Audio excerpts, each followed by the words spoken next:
Sa video na to mga chupos, syempre hindi sa pagbuo ng bahay, PC building, o electrical ang ipapakita ko sa inyo. Sa mga hindi nakakaalam, hobby ko rin ang magtanim. Dati rin kasi akong landscaper at ilang taon akong nagtrabaho sa posisyon na yon. Ngayon ipapakita ko sa inyo kung paano magpadami ng halaman na kung tawagin ay Monstera. Nabili ko nga pala tong halaman na Monstera adansonii sa Farmer's Garden ng 401 paso, at ngayon napadami ko na siya at yun yung ipapakita ko sa inyo kung paano padamihin ang isang Monstera adansonii. Dito mga chupos, nagcut ako ng sanga ng Monstera, nagiging baging nga pala tong halaman na at nagkakaroon ng mga ugak sa node niya kaya doon tayo kakat ng ipupanla natin.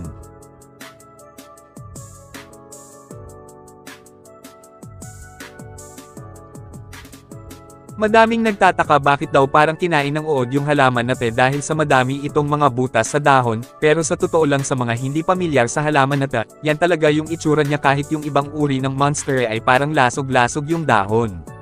Meron din namang hindi, pero mas madami yung ganitong klase at napakamahal ng Monstera sa bilihan ngayon.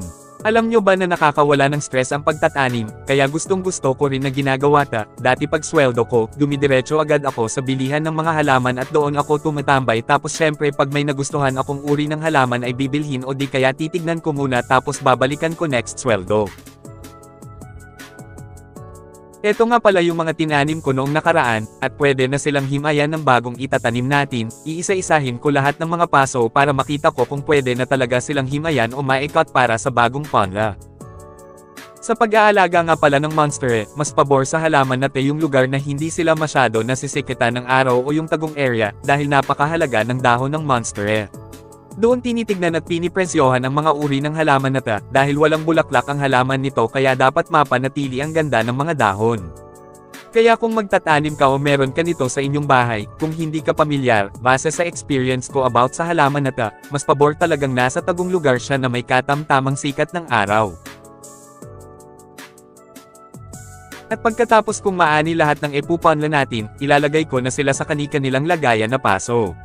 Basic lang din ang paglipat, pero syempre kailangan buhaghag yung lupang gagamitin mo o kung may budget ka naman pwede kang bumili ng loam soil para mas maganda yung tataniman mo ng bagong Monstera.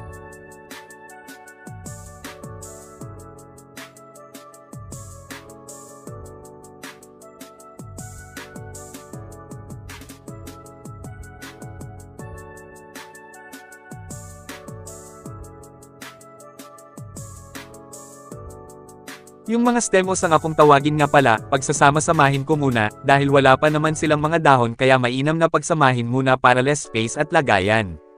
Tapos paglipis ng araw na tumubol na o magkadahon na sila, maaari na natin silang ilipat ng tig-isang lagayan.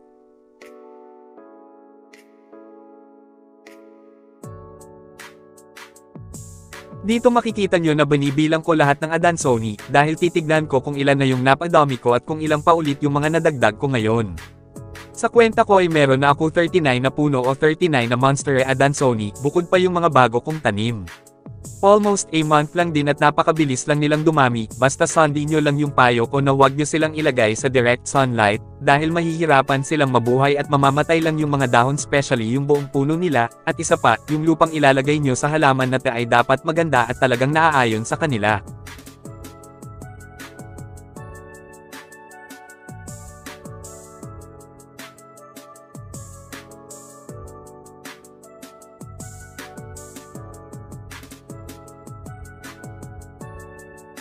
Inuwi ko nga pala sa loob ng bahay yung 2 paso na magaganda yung dahon at malulusog, at ilalagay ko sa mesa at sa puon namin. Sana may nakuha kayong idea sa pagtatanim ng Monstera adansonii mga chupos, at konting trivia about sa halaman na kaya Monstera, ang English term niya ay monster, dahil may ibang uri nito na napakalalaki ng mga dahon at talagang kagilahilala silang tignan kaya tinawag silang Monstera, kumbaga napaka-rare nilang tignan mga chupos at napakabangis ng mga dahon nila. Yun lang mga chupos at salamat sa panunood ng aking munting video. I love you all.